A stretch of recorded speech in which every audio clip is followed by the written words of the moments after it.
你有冇諗過自己葬禮嗰一日會係點嘅樣噶？邊一個人會嚟？佢哋又會講啲咩呢？最重要嘅係，如果嗰一刻你嘅靈魂可以回望返自己啲一生，你會唔會突然發現，原來你辛辛苦苦活咗幾十年，其實你從來都冇真正活過。我哋每日起床，逼地鐵，返工，開會，OT，日日同自己講，等多一陣啦，等我賺夠錢，等我升職，等我60歲退休，我就可以去過我想過嘅生活噶啦。但係古羅馬嘅哲學家塞內卡喺2000幾年前就一巴掌咁樣打醒我哋，佢話：你哋最珍貴嘅生命留俾最後嘅剩餘物資，你打算喺60歲先開始真正嘅生活，難道你唔覺得太遲咩？今日我想陪你坐低讀一本幫我哋解讀嘅書，叫做《論生命之短促》。我哋一齊嚟睇下，你而家過緊嘅生活到底係奮鬥，定係一場對生命嘅慢性謀殺？好多人成日抱怨話：唉，人生真係太短暫啦，日子過得真係太快啦。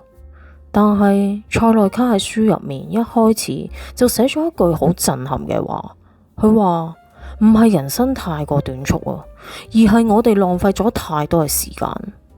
我今年40歲啦，行到人生呢個階段，我睇住身邊好多同輩嘅朋友，有人好成功做咗高層，買咗大屋，亦都有人一世平平淡淡。但係無論佢哋幾有錢，每逢坐低飲茶嘅時候，我最經常聽到嘅一句說話係：唉，都唔知衰啲乜，好似一轉眼就老咗咁，我都唔知呢幾十年嚟自己做過啲乜嘢。塞內卡做咗個好得意嘅比喻，佢話生命就好似一筆好豐厚嘅財產，如果呢筆財產交到一個唔識理財嘅敗家仔手上，再多嘅錢都會好快被揮霍一空。相反，如果交到一個懂得規劃嘅人手上，即使資產係有限，都可以透過善用而變得好充裕。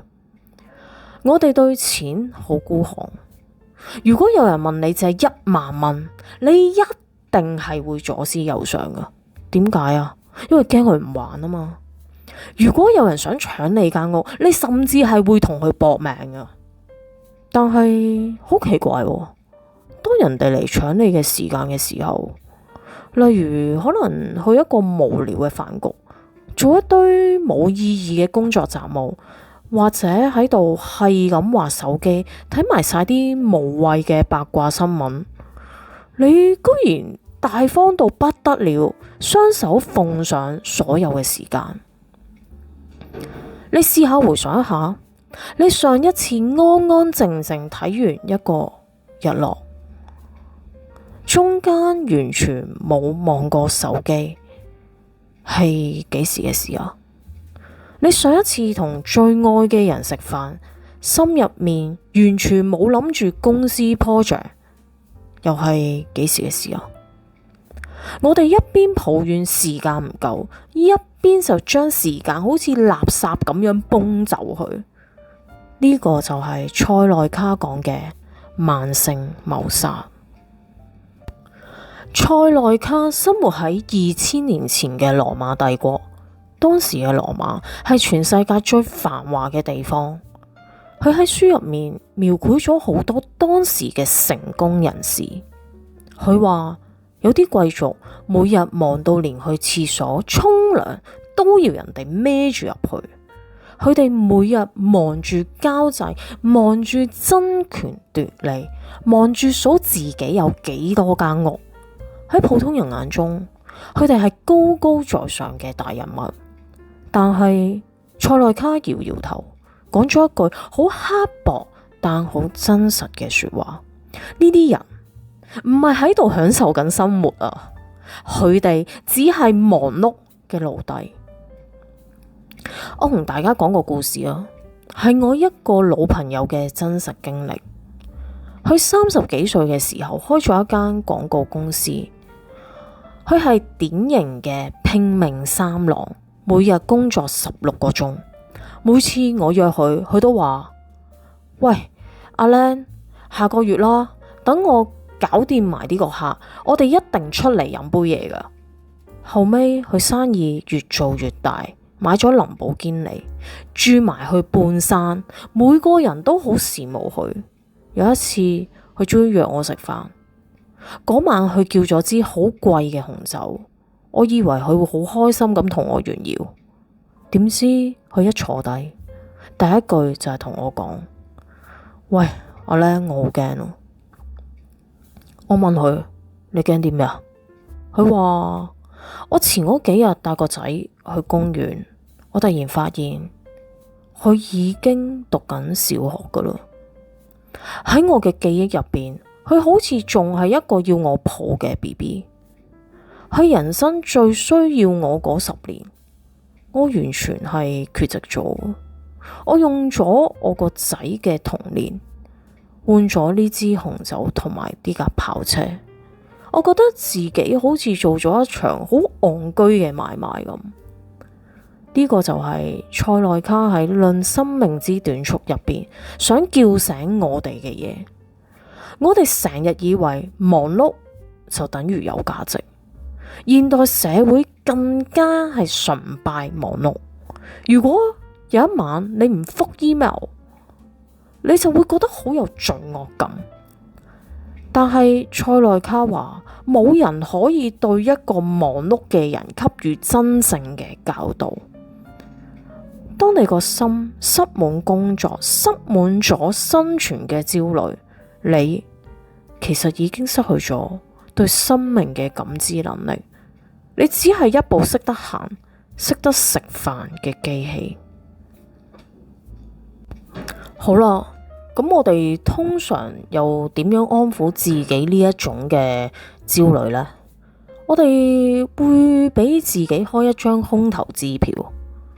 嗰個空頭支票就叫做退休。當我捱到60歲，我就去環遊世界噶啦。等我退休，我就去學畫畫，去鄉下耕田，去過一啲悠閒嘅日子。塞內卡喺書入面用咗一段非常嚴厲嘅文字去批判呢一種嘅諗法。如果將佢嘅說話翻譯成而家嘅廣東話，大概就係咁樣。你唔覺得自己好荒謬嘅咩？好可恥嘅咩？你將你生命中最差嘅剩餘嘅時光留俾自己吓？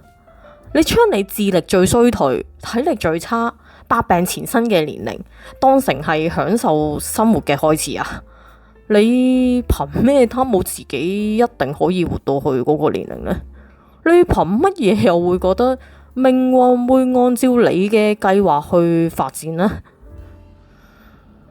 唉，各位，我而家40歲，老實講，我都已經開始感覺到身體嘅變化。以前可以通宵咁睇書，第日照常返工，而家我只要瞓少2個鐘咋，成個星期都補唔返啊！我身邊甚至開始有啲朋友即係生大病，甚至已經有啲人走咗。退休先享受生活，係現代社會最大嘅騙局啊！佢背後嘅潛台詞其實係咩啊？係叫你將最黃金、最精彩、最有創造力、身體最好嘅30年，無條件咁樣奉獻俾一個可能隨時會裁員嘅公司，或者一個根本唔在乎你嘅系統啊！然後等你被榨乾榨淨，變成一個蔗渣嘅渣嘅時候，佢再拍拍你膊頭話：好啦，喂，你而家可以去享受人生啦。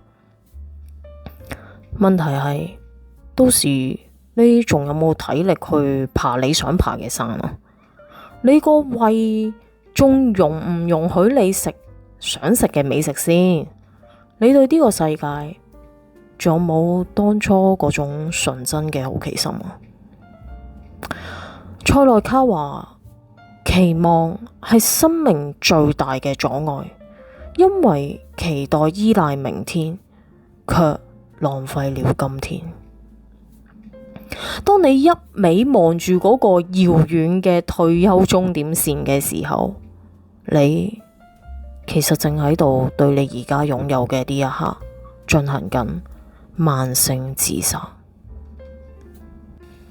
聽到呢度，你可能會問我：阿靚，我都知啦，但係我要搵食，我要養家，我唔返工，咁唔通我哋等我死啊？塞內卡係咪想我哋聽日就辭職，咩都唔做先？當然唔係啦。塞內卡佢本身自己就已經係羅馬帝國最高層嘅官員，佢係皇帝嘅老師，佢富可敵國，佢比任何人都更加明白咩叫做工作壓力。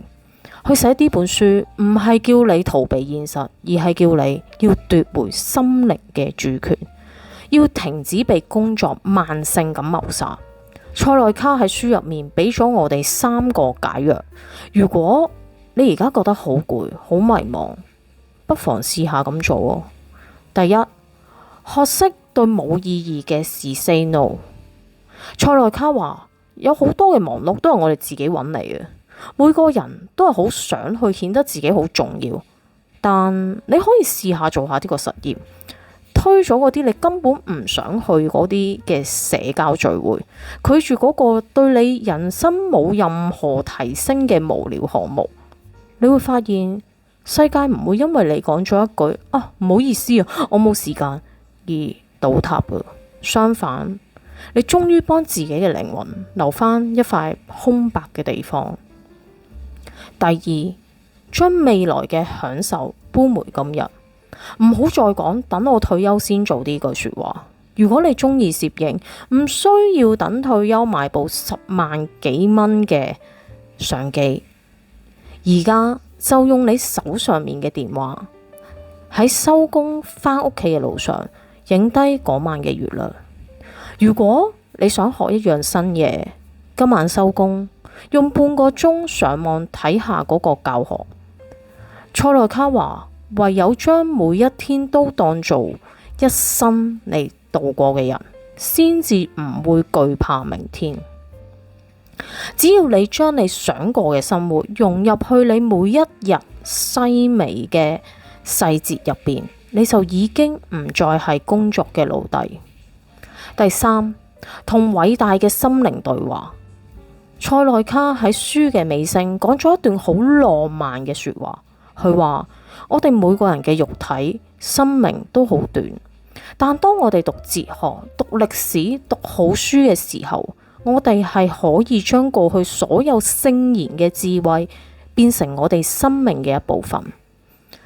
當你讀蘇格拉底、讀塞內卡、讀莊子嘅時候，你其實係同佢哋一齊生活緊，你嘅生命就由幾十年擴展到好似幾千年咁長。呢個先係真正嘅閒暇。各位，我今年已經40歲啦。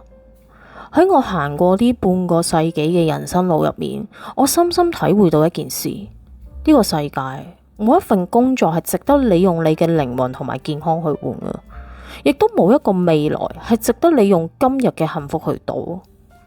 等我哋一齊聽塞內卡嘅話，由今日開始，唔好再等退休啦。就喺今晚收工之後，去行一條你未行過嘅路，去聽一首你中意嘅歌，去好好咁抱一抱你愛嘅人。多謝你哋陪我坐喺度成15分鐘。如果你覺得今日呢條影片有喺你疲乏嘅生活入邊拍一拍你嘅膊頭，帶俾你一丁點嘅力量，歡迎你 subscribe 我懶懶王呢個頻道，同埋將呢段智慧分享俾你身邊嗰個每日都忙到好戇居、好辛苦嘅朋友。記住生命好貴，唔好再平買啦。我哋下一本書再見，拜拜。